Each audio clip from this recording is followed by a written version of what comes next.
La revelación me golpeó como un martillo neumático contra concreto armado. Había sido el chivo expiatorio perfecto, elegido con la precisión de un arquitecto diseñando una estructura. Como arquitecto jefe, mi firma aparecía legalmente en todos los documentos oficiales. Eduardo y Alejandro habían falsificado sistemáticamente mis modificaciones técnicas para justificar el uso de materiales más baratos, mientras cobraban a los clientes los precios de los materiales premium originales. La diferencia, millones de euros, se la repartían entre ellos a través de una compleja red de empresas fantasma y sobrefacturación. Era un esquema tan elaborado como los planos de un rascacielos, pero construido sobre cimientos de corrupción en lugar de hormigón armado. Trabajé durante 3 noches consecutivas, apenas durmiendo, calculando exactamente cuánto dinero habían desviado. Las cifras me dejaron sin aliento. En los últimos 2 años, habían robado aproximadamente 3,2 millones de euros. Pero no era solo el aspecto económico lo que me quitaba el sueño. Los edificios construidos con materiales de menor calidad representaban un riesgo de seguridad para miles de personas. Familias que confiaban en que su hogar resistiría terremotos, trabajadores que cada día entraban a oficinas con estructuras comprometidas, niños que jugaban en centros comerciales con cimientos calculados incorrectamente. Carmen me encontró una madrugada en mi estudio, rodeado de cálculos estructurales y fotografías de obras. ¿Qué estás haciendo, Carlos? Component Placement, me preguntó con esa voz suave que usaba cuando sabía que algo me atormentaba profundamente. «Estoy salvando vidas», le respondí. Y por primera vez en semanas, me sentí como un verdadero arquitecto otra vez. Ahí fue cuando entendí que esto no era solo sobre mi despido injusto, ni siquiera sobre la corrupción millonaria. Era sobre la responsabilidad ética que tengo como profesional hacia cada persona que confía en mis diseños para proteger sus vidas. La venganza, descubrí, es un plano que debe dibujarse con la misma precisión que un proyecto arquitectónico. Cada línea debe estar en su lugar exacto, cada cálculo debe ser perfecto, cada detalle debe contribuir a la estructura final. Contacté a Patricia Méndez, una periodista de investigación del diario El Constructor, que había expuesto casos de corrupción en el sector de la construcción durante la última década. La conocía de vista en conferencias profesionales, una mujer de unos 45 años, cabello rizado y ojos que parecían rayos X detectando mentiras. Le proporcioné toda la documentación meticulosamente organizada. Planos originales con mis especificaciones técnicas, facturas falsificadas con diferencias marcadas en colores, emails fraudulentos con análisis grafológico de mi firma, fotografías comparativas de las obras mostrando materiales de inferior calidad. «Carlos, esto es dinamita pura», me dijo Patricia después de revisar durante 4 horas toda la evidencia en mi estudio. «Pero necesitamos más que documentos.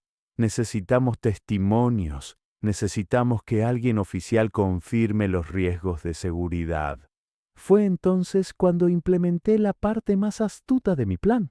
Contacté al Colegio de Arquitectos de Madrid, específicamente al Comité de Ética Profesional presidido por la arquitecta Elena Vázquez, una mujer respetada en la profesión con 35 años de experiencia. Como arquitecto colegiado desde 1999, tenía no solo el derecho, sino la obligación ética y legal de reportar cualquier irregularidad que pudiera comprometer la seguridad estructural de edificaciones. «Señora Vázquez», le expliqué durante una reunión formal en la sede del colegio, «no estoy aquí como un empleado despedido buscando venganza. Estoy aquí como un arquitecto preocupado por la seguridad de las personas que viven y trabajan en edificios construidos con materiales que no cumplen mis especificaciones técnicas originales. Porque una cosa es robar dinero y otra muy diferente es poner en riesgo vidas humanas. Y un arquitecto que no protege la seguridad de las personas que confían en sus diseños simplemente no merece llamarse arquitecto». El artículo de Patricia se publicó un jueves por la mañana.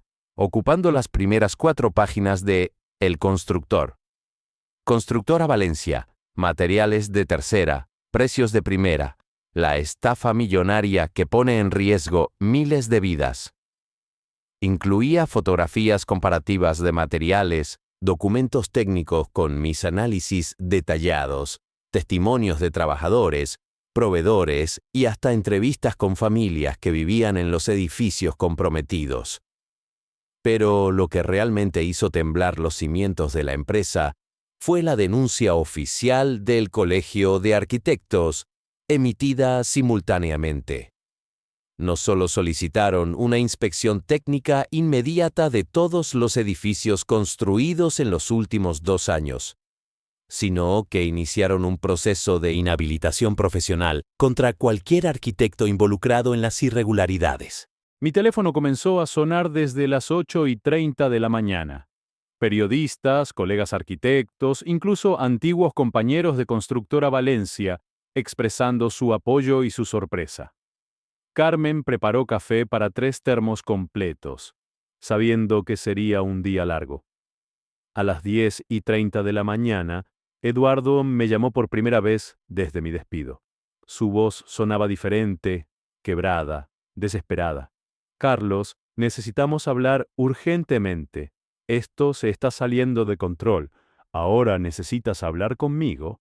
Le respondí, sintiendo cómo 22 años de respeto profesional se convertían en una furia controlada pero implacable. Hace 3 semanas no era necesario ni decirme por qué me despedían. Mira, puede que hayamos cometido algunos errores en los procesos administrativos. Podemos arreglar esto sin llegar a mayores. Una compensación generosa, referencias excelentes, incluso una sociedad en nuevos proyectos. Eduardo, le interrumpí, mirando por la ventana de mi estudio hacia las torres del sol que se alzaban en el horizonte madrileño. Los errores se arreglan con correcciones técnicas.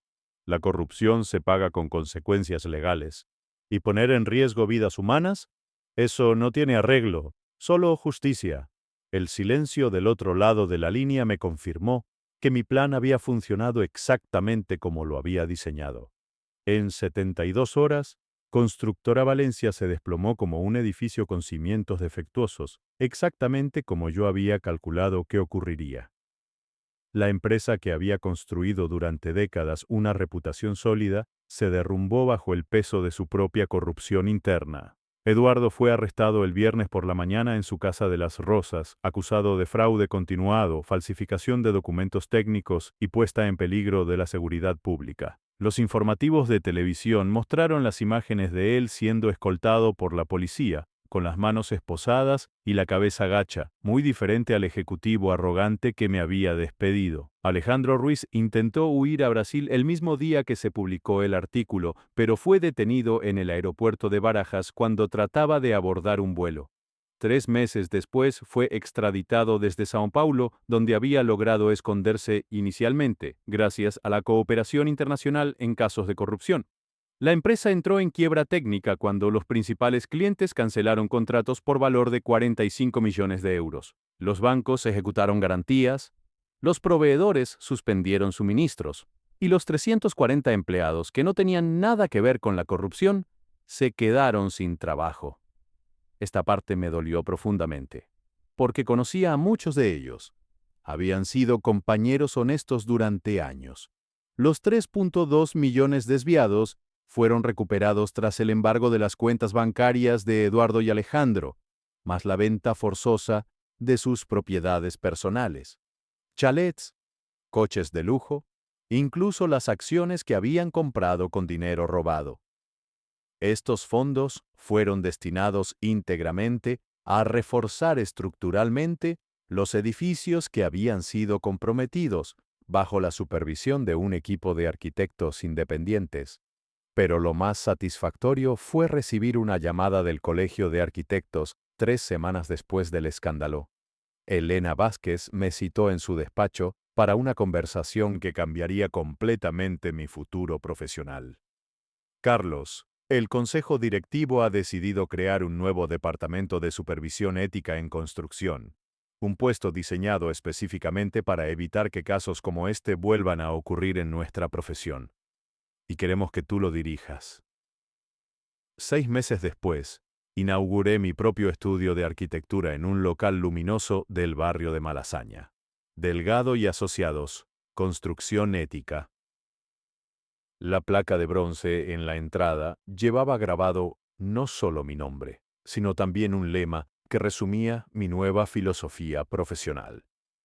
Diseñamos para la vida, construimos para la eternidad. Mi primer cliente fue una cooperativa de vivienda social que quería construir 120 apartamentos para familias jóvenes, con los más altos estándares de calidad y sostenibilidad ambiental. El proyecto me emocionó más que cualquier rascacielos de lujo que hubiera diseñado en Constructora Valencia.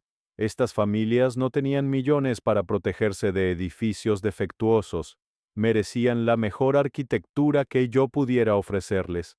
Raúl Jiménez, mi antiguo asistente técnico, se unió a mi estudio junto con 3 jóvenes arquitectos recién graduados que querían aprender arquitectura ética.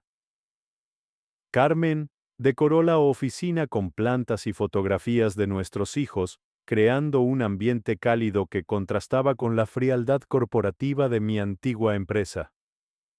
Una tarde, mientras revisaba los planos de nuestro segundo proyecto, Carmen me preguntó algo que había estado rondando en su mente. Carlos, ¿te arrepientes de haber destruido la empresa donde trabajaste durante 22 años? Al fin y al cabo, también era tu casa profesional.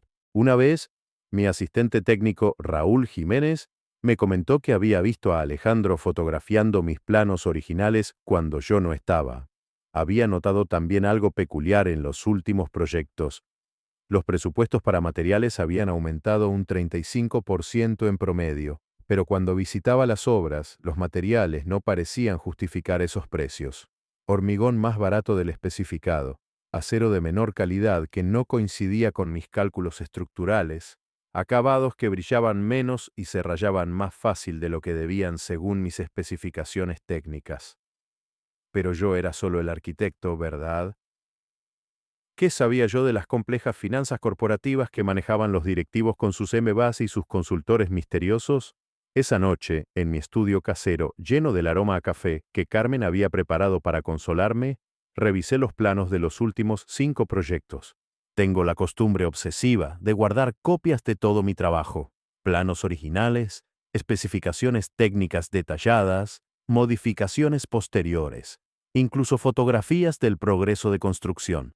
Es una manía profesional que Carmen siempre criticaba por el espacio que ocupaba en nuestro sótano. Carlos, esto parece el Archivo Nacional de la Construcción Española, me decía mientras yo organizaba meticulosamente cada carpeta por fecha y tipo de proyecto. Mi hija Ana bromeaba diciendo que papá amaba más sus planos que a su familia, sin saber que esos papeles contenían años de mi vida profesional, cada línea dibujada con la precisión de un cirujano y el amor de un artista. Pero esa noche, esa manía archivística se convirtió en mi arma secreta más poderosa. Encendí la lámpara de arquitecto que me había regalado Carmen en nuestro 10º aniversario de bodas, desplegué los planos sobre mi mesa de dibujo y comencé la comparación más importante de mi carrera, mis especificaciones originales contra los informes de materiales utilizados que había fotografiado discretamente durante mis visitas semanales a las obras, motivado por esa intuición profesional que nunca me había fallado. Las diferencias eran alarmantes, como descubrir que tu casa está construida sobre arena movediza. Proyecto Torres del Sol. Especifiqué acero estructural de alta resistencia H400, pero se utilizó acero comercial común S275, una diferencia de resistencia del 30%. Residencial Santa Clara. Diseñé cimientos para suelo de compresión de 4,5 kilogramos por centímetro cuadrado, pero se construyó como si fuera suelo estándar de 2,8 kilogramos por centímetro cuadrado. Centro Comercial Mediterráneo. Los materiales de acabado premium costaban 40% menos de lo presupuestado, usando imitaciones baratas. Pero ¿dónde estaba yendo esa diferencia millonaria de dinero? La respuesta comenzaba a formar un patrón tan claro como los planos que tenía frente a mí. Durante las siguientes semanas, mientras enviaba currículums y enfrentaba la realidad del desempleo a los 51 años, comencé mi propia investigación detectivesca. Utilicé mis contactos en el sector de la construcción, una red de relaciones profesionales construida durante más de 2 décadas. Proveedores que conocía desde mis primeros proyectos, supervisores de obra con los que había compartido madrugadas resolviendo problemas técnicos, ingenieros estructurales que respetaban mi trabajo. Fue María Fernández, propietaria de Hierros Castilla, quien me dio la primera pista real. Llevábamos 15 años trabajando juntos, y su empresa había suministrado acero para al menos 40 de mis proyectos. Carlos, algo raro está pasando con los pedidos de Constructora Valencia, me confesó durante un almuerzo en nuestro restaurante habitual cerca de su almacén. Nos piden presupuestos para acero premium, pero luego cambian las órdenes por material estándar manteniendo el precio original y siempre con la autorización firmada por ti, me explicó mientras me mostraba facturas en su tablet. Mi firma aparecía en documentos que jamás había visto. La investigación se intensificó cuando descubrí que Alejandro Ruiz era dueño de una empresa llamada Suministros Técnicos Ibéricos, constituida apenas 8 meses atrás, pero que había comenzado a ganar contratos importantes justo cuando él empezó a consultar para Constructora Valencia, una empresa fantasma con oficina en un apartado postal. Pero lo más revelador llegó cuando un viejo amigo, Miguel Torres, supervisor de construcción con 30 años de experiencia, me confesó algo durante una cena en su casa. Carlos, nos dijeron que las especificaciones habían cambiado por orden tuya, que querías reducir costos para hacer la empresa más competitiva. Tengo los emails firmados con tu nombre, fechados cuando tú estabas de vacaciones en agosto. Emails firmados con mi nombre, órdenes técnicas que yo nunca di, decisiones que comprometían la seguridad estructural de edificios donde vivirían familias completas. Señor Delgado, su oficina debe estar vacía antes de las 5 de la tarde. Estas palabras resonaron en mis oídos como un martillo contra el cristal. Después de 22 años construyendo sueños, me despedían como si fuera un empleado cualquiera. Mi nombre es Carlos Delgado, 51 años, y hasta ese martes por la mañana era el arquitecto jefe de Constructora Valencia en Madrid. Recuerdo perfectamente ese momento. Era el 15 de marzo, un día que comenzó como cualquier otro. Carmen me había preparado café con leche extra fuerte, como siempre hacía cuando notaba mis ojeras por las noches, trabajando en los planos del nuevo proyecto residencial. Papá trabaja demasiado, había murmurado nuestra hija Ana, de 16 años, mientras desayunaba antes de irse al instituto. No sabía que esas serían las últimas palabras que escucharía como empleado de la empresa que había sido mi segundo hogar. Pero ¿sabes qué es lo más cruel de todo esto? El edificio desde donde me echaban lo había diseñado yo mismo hace 8 años. Cada columna, cada ventana, cada detalle había salido de mi mente y mis manos. La fachada de cristal que reflejaba el sol matutino, las escaleras en espiral del vestíbulo, incluso la ubicación estratégica de los ascensores para optimizar el flujo de personas. Era mi creación, mi legado arquitectónico más personal. Mientras subía por última vez esas escaleras que había calculado con precisión milimétrica, recordé la emoción que sentí cuando vi el primer ladrillo colocado en sus cimientos. Ahora, esos mismos pasos me llevaban hacia mi humillación profesional más profunda. ¿Qué puede hacer un arquitecto despedido contra una empresa multimillonaria? Pues déjame contarte cómo un simple plano olvidado puede derribar un imperio entero, y cómo la venganza más dulce a veces viene envuelta en papel de calco y tinta de arquitecto. Todo comenzó cuando Eduardo Martínez, el nuevo director general, entró en mi oficina acompañado de la señora Rodríguez de Recursos Humanos y un hombre que no reconocí, vestido con un traje demasiado caro para ser un simple administrativo. Eduardo llevaba apenas 6 meses en la empresa, pero ya había logrado algo que nadie más había conseguido en más de 2 décadas: hacerme sentir invisible en mi propio dominio profesional. Carlos, la empresa está reestructurándose. Tu posición ya no es necesaria, dijo con la frialdad de quien ordena café. Sin disculpas, sin reconocimiento, sin nada. El hombre del traje caro tomaba notas en una tablet, como si estuviera documentando el momento para algún informe corporativo. Durante 22 años había supervisado la construcción de más de 150 edificios, centros comerciales donde familias enteras creaban memorias, residencias de lujo donde empresarios forjaban sus imperios, oficinas corporativas donde miles de personas construían sus carreras. Cada proyecto llevaba mi firma, mi alma, mis noches en vela perfeccionando cada detalle estructural. Había trabajado fines de semana cuando mi hijo David cumplió 10 años, perdí las vacaciones familiares en la Costa Brava cuando el proyecto del Hospital San Rafael necesitaba modificaciones urgentes, sacrifiqué incontables cenas románticas con Carmen por revisar cálculos de resistencia de materiales, todo por esta empresa que ahora me desechaba como un lápiz gastado. ¿Y sabes lo que más me dolió? Que ni siquiera se molestaron en mencionar el Premio Nacional de Arquitectura Sustentable que gané el año pasado, representando a Constructora Valencia. Ese reconocimiento que colgaba orgulloso en la pared de mi oficina, ahora lo empacaba entre papeles arrugados, sintiendo cómo se desmoronaba no solo mi carrera, sino mi identidad profesional completa. Mientras empacaba mis cosas, esa tarde se convirtió en una película en reversa de mi vida profesional. Cada objeto que guardaba me recordaba momentos específicos.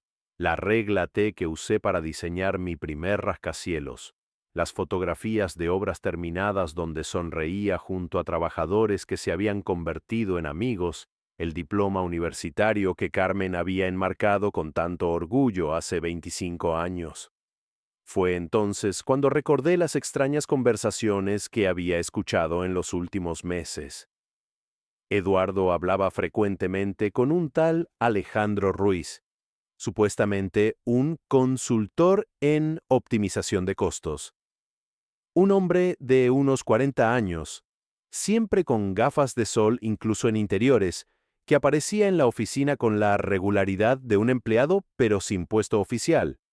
Siempre se callaban cuando yo pasaba cerca, como colegiales tramando alguna travesura. Recordé también las reuniones misteriosas en el despacho de Eduardo. A través de las paredes de cristal, veía cómo Alejandro desplegaba documentos que parecían contratos, mientras Eduardo asentía con la sonrisa de quien ha encontrado una mina de oro. Me levanté de mi mesa de dibujo, caminé hacia la ventana que daba a la calle y observé a las personas caminando, viviendo sus vidas cotidianas en edificios que otros arquitectos habían diseñado. Cada una de esas personas confiaba ciegamente en que las estructuras que las rodeaban las protegerían. No destruí nada, le respondí, sintiendo una paz que no había experimentado en años. Solo hice lo que siempre he hecho, lo que me enseñaron en la universidad hace 25 años, asegurarme de que los edificios sean seguros para las personas que van a vivir en ellos. La diferencia es que ahora lo hago sin que nadie pueda impedírmelo.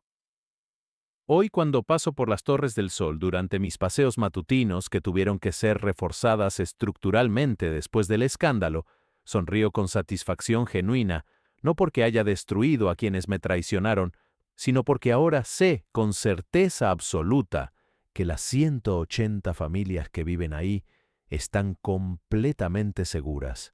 Sus hijos pueden jugar sin riesgo, los abuelos pueden dormir tranquilos, las madres pueden trabajar sabiendo que sus hogares no se derrumbarán, porque al final, un verdadero arquitecto no solo construye edificios con hormigón, acero y cristal, construye confianza, seguridad, tranquilidad para las personas que depositarán sus vidas en sus diseños, construye un legado que trasciende los materiales y perdura en cada vida protegida, y esa responsabilidad, esa ética profesional, esa pasión por proteger vidas humanas, esa Nadie me la puede quitar jamás.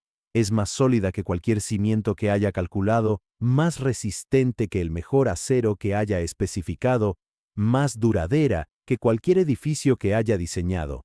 Es mi verdadera obra maestra. Gracias por ver hasta el final. Espero que hayas disfrutado de esta historia. Si fue así, no dudes en dar like al video y compartirlo con tus amigos también. Suscríbete a nuestro canal y activa la campana de notificaciones para más historias fascinantes como esta. La lealtad, la traición y la redención son temas que nos tocan a todos de alguna manera. La historia de Manuel nos muestra que incluso en los momentos más oscuros, podemos encontrar la fuerza para seguir adelante y reconstruir nuestra vida. Recuerda que cada semana subimos nuevas historias de vida real que te inspirarán, te sorprenderán y te harán reflexionar. Que tengas un excelente día y nos vemos en la próxima historia.